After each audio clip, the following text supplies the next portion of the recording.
Bienvenidos a Soy Violento, Su Macabro Podcast. Yo soy Ali. Y yo soy Dee. Y hoy Dee nos contará de un caso que sucedió en San Rafael, California. Mental illness doesn't just affect the person who carries it. It ripples outward, touching every relationship, every moment, and every act of love. For mothers, the ripple can be heartbreaking when your child is suffering and the system that are meant to help fail them over and over and over again. And love alone often isn't enough. Today we discuss the story of a devoted mother who poured her heart out into her community and to her daughters, and how unhealed trauma and unmanaged mental illness can distort even the strongest of love. This is the tragic case of Olivia Lucia Pacheco Beltran. Advertencia: la información de este caso puede ser desencadenante para algunos. Tenga en cuenta que algunos de estos casos pueden involucrar menores de edad, abuso, violación o violencia. Escuchen con precaución. Warning: the information on this case can be triggering to some. Please be advised that some of these cases may involve children, abuse, rape, and violence. Listen with caution.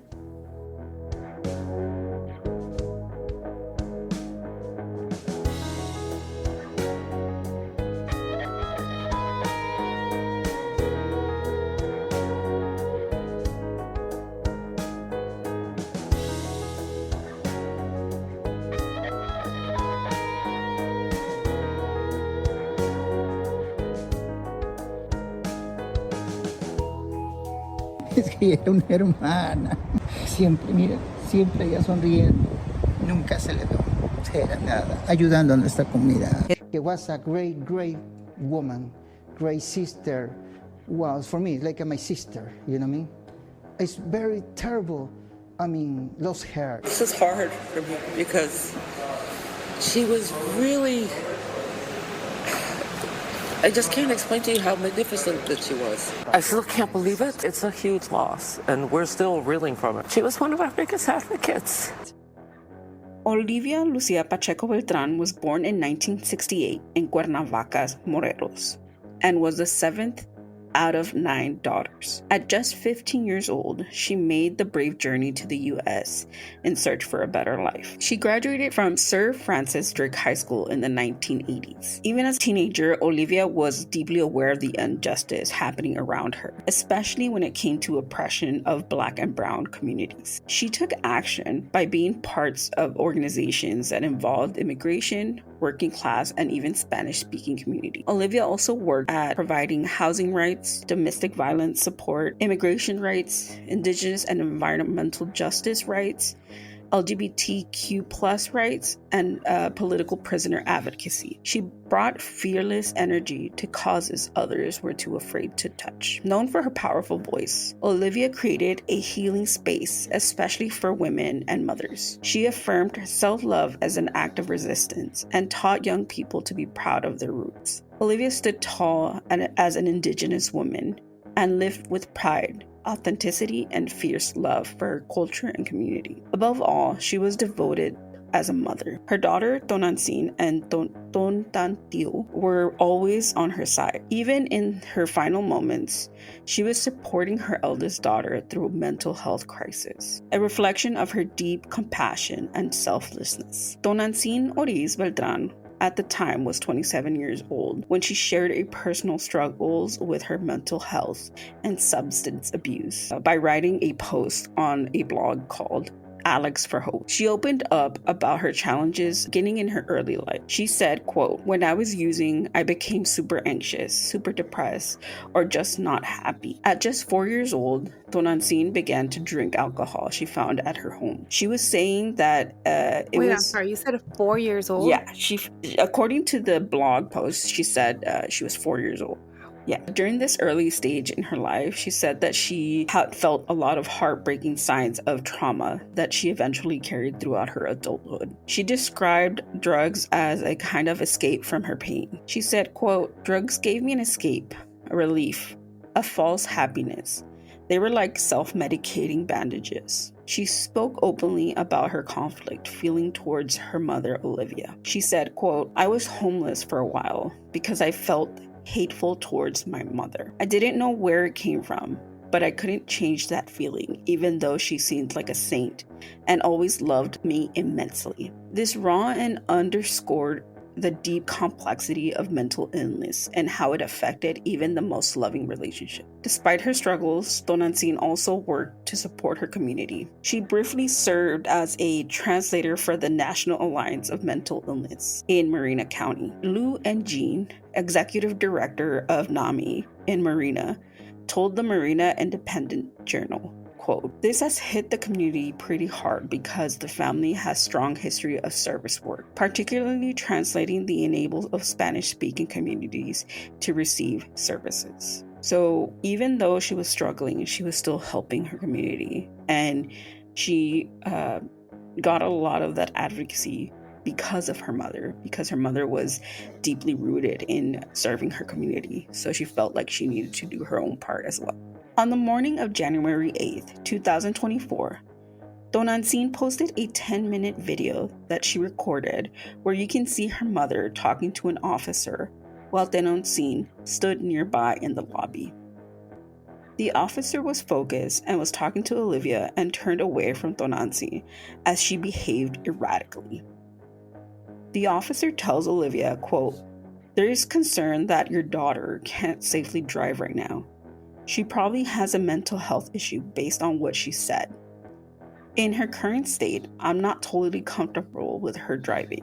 So January 7th, 2024, at around 2:25 a.m., Tonantzin had been arrested by the Santa Rosa police for a felony vehicle pursuit. She was booked into a jail shortly after she was arrested, and then she was released that morning at 11:15 a.m.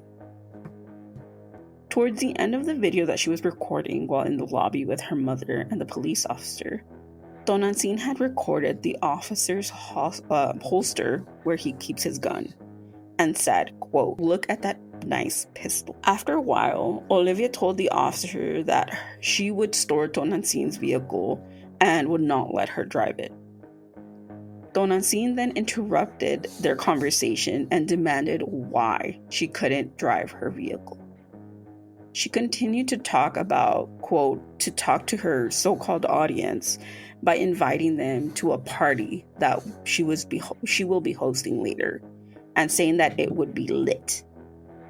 At some point, Tonantzin is seen playing with a pocket knife while the police officer and her mother are standing behind her. Very strange behavior, right? Yeah. You just were released from jail, and you're over here like, oh, I'm gonna have a party later on, and yeah, just the comment she was making and how, like, that obsession with objects, with the gun and the knife. Yeah.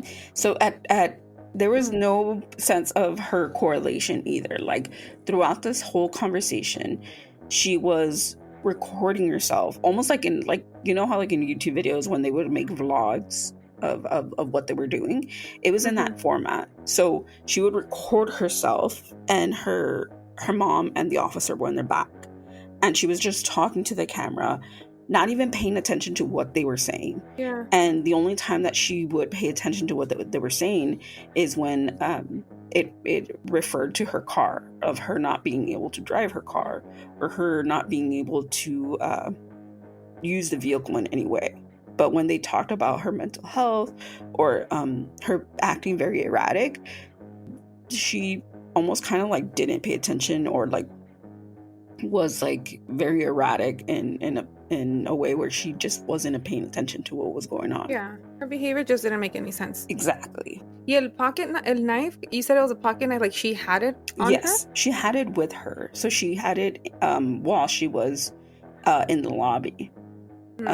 But at no point did the officer mention that, like, in any point where he was talking to Olivia, did he mention anything about the knife. According to the Santa Rosa police, Sergeant Patricia Seffern, I think that's her name, she told the Mercury News that based on how the police officer was standing, and based on the angle that she was filming herself, and how she was in front of the camera and talking to the camera while they were behind her, the officer couldn't tell that she was playing with a pocket knife while recording herself. So the Pero officer... they knew she hadn't, porque No. se lo regresaron, ¿no? Cuando salió del... So, ¿No le quitaron sus belongings? And then, when you get out of jail, like, they return your stuff? So when she was in prison, she was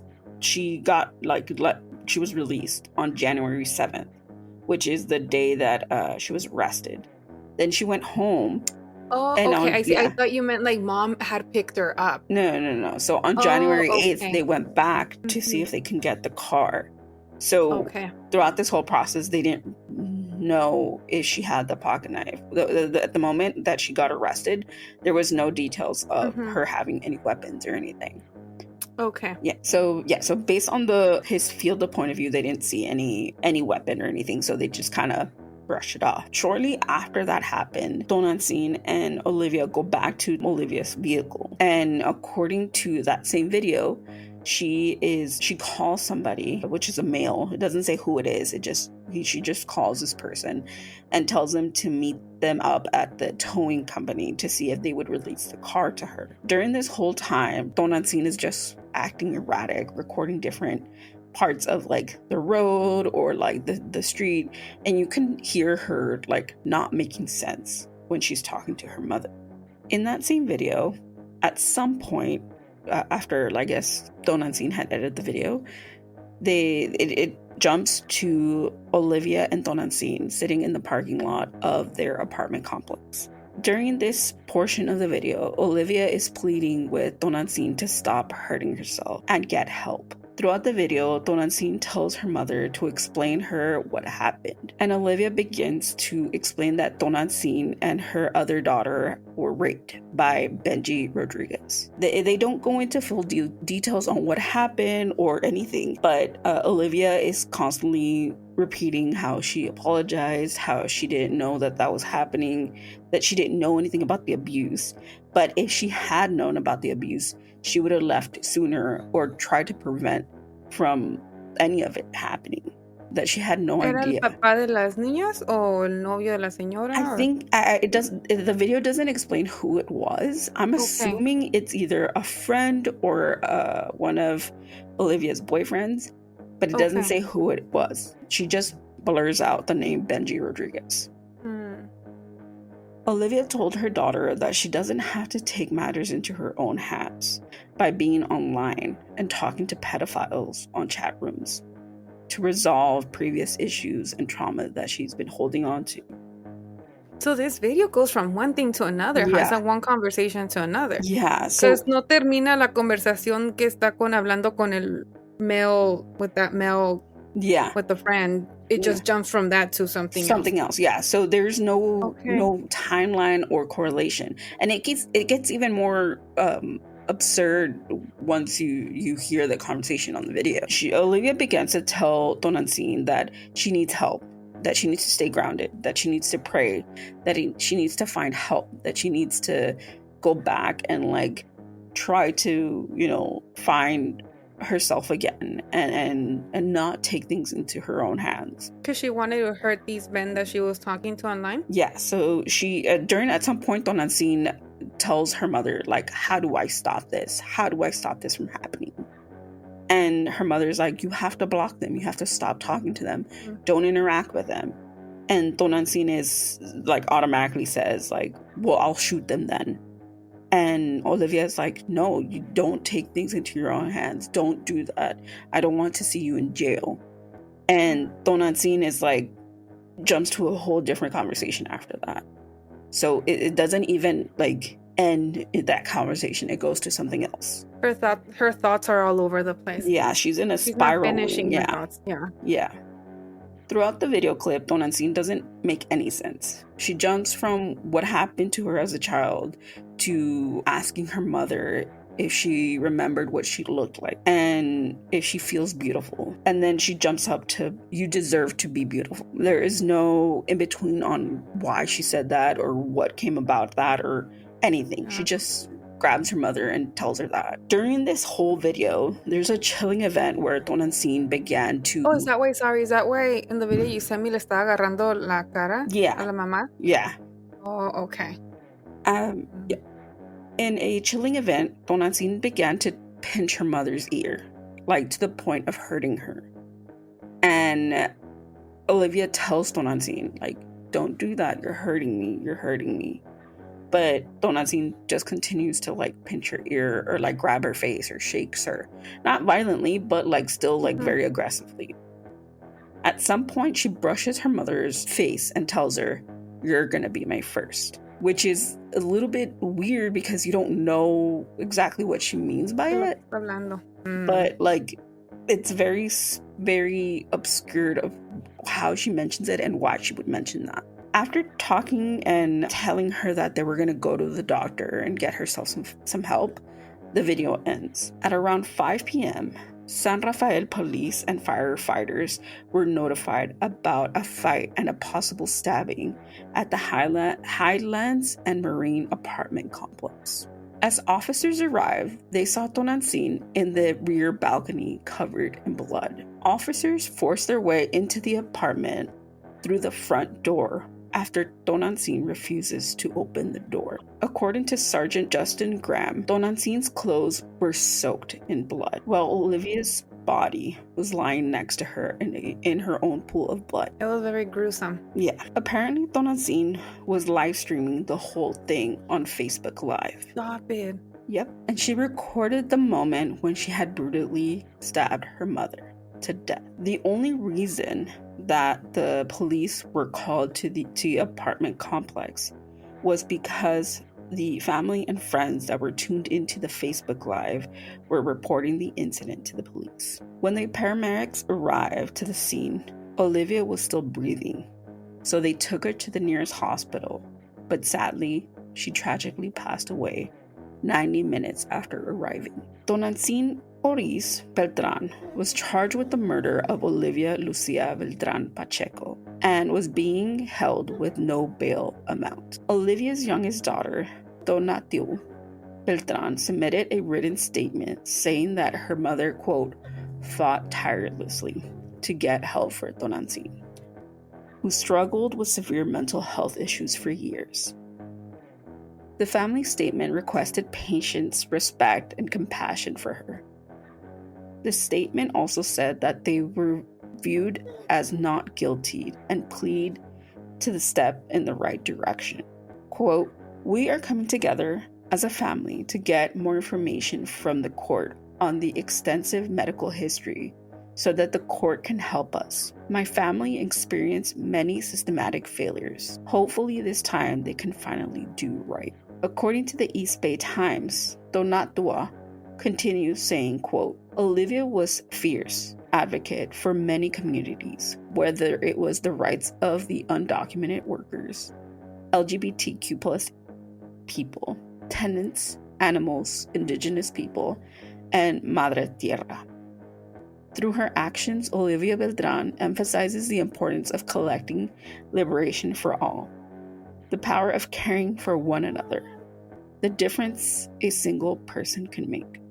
On April 11th, 2025, Judge Geoffrey Howard reviewed a mental health report that deemed Tonantzin competent to stand trial and set her next hearing for May 14th.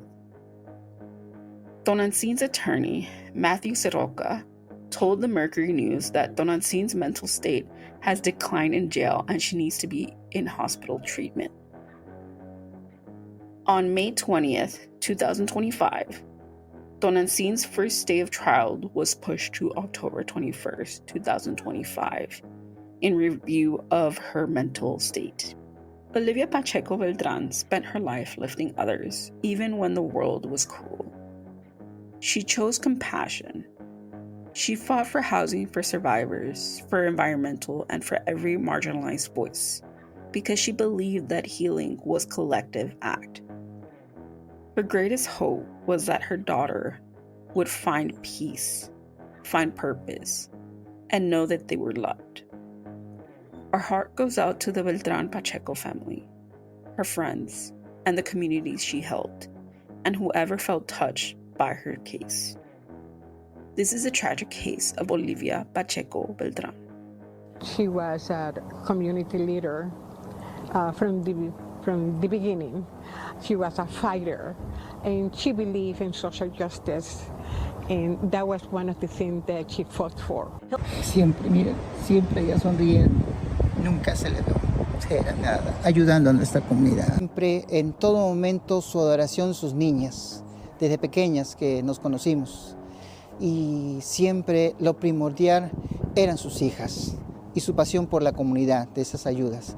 She loved her kids, and she was always fighting for them. She was always, Olivia really wanted to make the world a better place for everyone.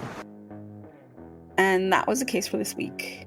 I know there's no final statement when it comes to the final sentencing, but again, it's a very complex case because of the evidence when it comes to Donancin and her actions and how she basically filmed the whole process of murdering her mother. So I'm sure that we will eventually get a sentencing, but for now, we truly hope that Donancin gets the proper medical help while she's in prison and hopefully gets some sort of help overall, because the family wants her to get help. That they know that they lost, an important family figure, but they also want Donancin to get that peace that she so desperately deserves because of the trauma that she held on to and still held on to for many years. That's hard. Yeah, as a family member, as a sister. Mm-hmm. Yeah. You're grieving, there's anger, there's sadness, there's confusion, there's so much that a sister's going through. Yeah, especially because I feel like there was a lot of her mom represented such a big, important part of the community as an activist overall. Yeah. And especially because she gave her devotion to her daughters as well. And I feel like it's hard to kind of, as a family, to just put that all aside and don't think about what you wish she can get, and more of I just want her to feel peace. I want her to feel that, to reflect on everything that happened and heal from all the trauma that she's been holding on to.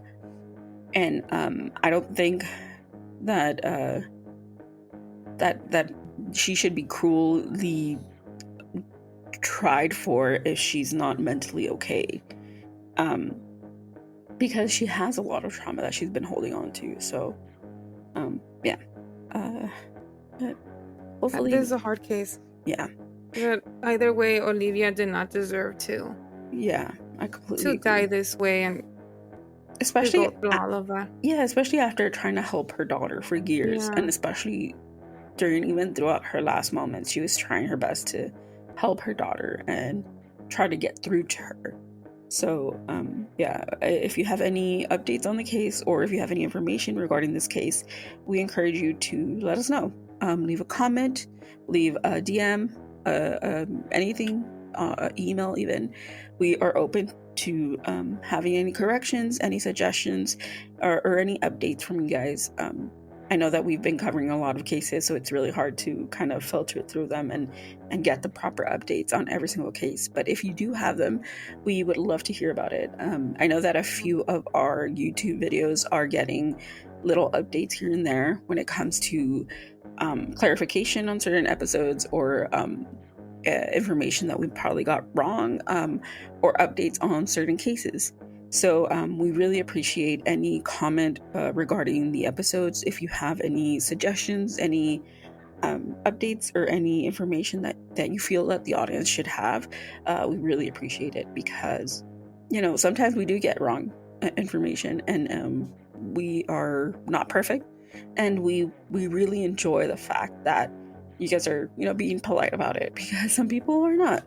But and it's not that we're purposely putting out the wrong information. It's just we go based off on research, interviews, and research, just the research that we do on interviews and articles, and and then some articles write the wrong name, or the wrong age, or what happened. Información, or they change things around. Who knows? Yeah, especially because even for this case, there was a article by the Mirror that said that she was an escort, and it took me forever to come up with like an actual concrete information regarding on why they called her an escort. That Tonantzin or Tonantzin. Ah. And it's because during her booking, she said that she was an escort, and that's what the Mirror article had provided in their article. And I was like, wow, that's interesting, because every other article never mentioned anything about an escort. So, like I said, I was gonna ask you before I forget. You said que sí borraron los videos. Yes. On Facebook. Okay. Fortunately, the police actually acted very fast when it came to deleting the videos. As soon as they found out about her streaming the Facebook Live of her mother's murder, they automatically contacted Meta and like got it removed, went through all of Tonantzin's social media platforms and erased all of her content. And I think they even deleted her actual accounts. So you can't really get them unless you had already downloaded the stuff prior to the officers deleting everything. So yeah. And I'm glad that they deleted, because I cannot imagine what that family went through. Opening up Facebook and then seeing that's just... It's horrifying to know that like your mother's murder or your sister or your aunts or whoever's murder is like on the web, you know? Yeah. And also it doesn't even have to be, because I know during the time where like Facebook Live happens, they push it out to like a whole bunch of people in your area. So it could also not just be like people in your family. It could also be like the public. So I'm just imagining going on to your Facebook and coming across a Facebook Live of somebody getting murdered is completely insane. And people saving it and then reposting it. It's like... Yeah. Luckily, I haven't seen any reposts on the actual Facebook video. I've only seen videos of her mother in the car with her. And I think I saw like a short clip of them in the lobby of the police station. But that's different, right? Because you don't want to see like the last moments of someone. No, that you don't want to remember the person like that, and these videos should not be going around. Yeah. That's like so upsetting when people just save these videos and just start reposting someone's death. Like, that's not right. Yeah, I mean, and we could even talk about the tragedy of Valeria Marquez. Right. Like how her video is, constantly be shared. And sometimes it's not even being blurred or sometimes it's not even being covered by an outlet. It's just being, shown publicly of her death. And we've covered many of these cases where a lot of these crimes were photographed and were like made their rounds online, and it's completely heartbreaking and so disrespectful to come across these videos because it's somebody.